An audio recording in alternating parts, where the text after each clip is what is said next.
Good day mga ka-idol, hindi pa man tapos ang Philippine Cup, marami na ang mga posibleng mangyari sa paparating na off-season dahil ang Barangay Ginebra San Miguel at si Coach Tim Con nakikita na ang kanilang mga weaknesses at malaki ang posibilidad na i-acquire nila ang isa sa mga pinakasikat na rookie ngayon na si Stephen Holt. Ayon nga mismo yan kay Mr. Homer Sison, increasing na daw ang demand ngayon ng Barangay Ginebra. Nakikita kasi nila sa match-up kontra sa Meralco Bolts na hindi talaga kakayanin ng si Christian Stan Hardinger lang ang maglalaro para sa Barangay Ginebra San Miguel. Nakita naman natin yung stats sa nakaraan laban nila sa Game 2 ng semi-final matchup na kung saan si Christian Stan Hardinger 41 points ang kanyang ibinuhos.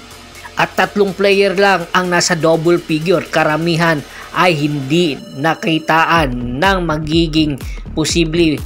magiging superstar na scoring ng Barangay Ginebra San Miguel. Kaya kinakailangan ni Coach Tim Con ang serbisyo ni Stephen Holt na napapabalitang ililipat sana ito sa Magnolia Pambansang Manok Timplados. Pero isa nga sa mga report ang nagsasabi na ayaw talaga ni Stephen Holt na lumipat ng ibang kupunan at gusto niya makakuha ng kampiyonato dito sa Terra Firma Jeep.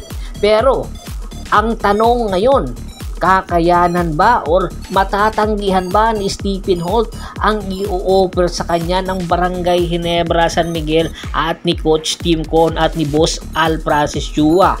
Alam naman natin na pag sinabing Boss Al Francis Chua, name your price at ibibigay niya ito basta maglaro ka lang sa Barangay Ginebra San Miguel.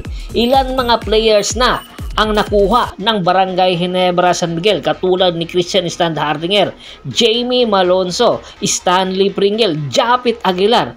4 dito ay nanggaling sa Northport Batang Pier. Si Jeremiah Green nanggaling ito sa Terra Firma Jeep. At take note, marami pa ang darating na mga players para sa Barangay Ginebra San Miguel at isa na dito ay si Stephen Holt.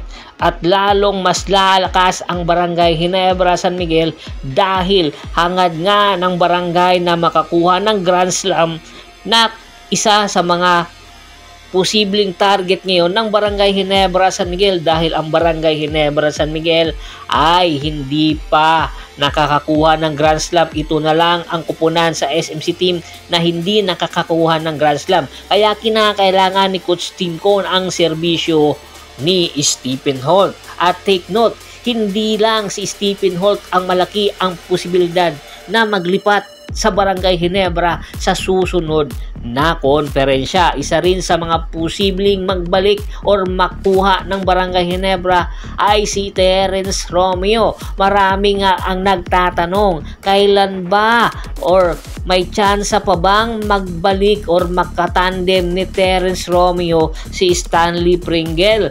Bago ito magretiro, alam natin ang kombinasyon na Pringle at Romeo nung nasa Northport ito ay isa ito sa pinamabigat na backcourt ng PBA. Kaya kung sakasakali man na pagbibigyan ito ng Barangay Ginebra ay malaki ang maitutulong ni Terence Romeo sa Barangay Ginebra San Miguel, lalong-lalo na limited minutes na lang ang inilalaro ni L.A. Tenorio. Sa combination na Romeo at Pringle ay masasabi natin ito ang magdadala muli sa Barangay Ginebra para makuha ang kampyonato. Alam natin ang kakayahan na meron si Terence Romeo. Isa itong volume shooter at scorer at malaki ang posibilidad na maibalik ni Stanley Pringle ang kanyang pagiging scoring machine. Sa combination na Romeo at Pringle ay mabigat ang magiging lineup ng Barangay Ginebra San Miguel.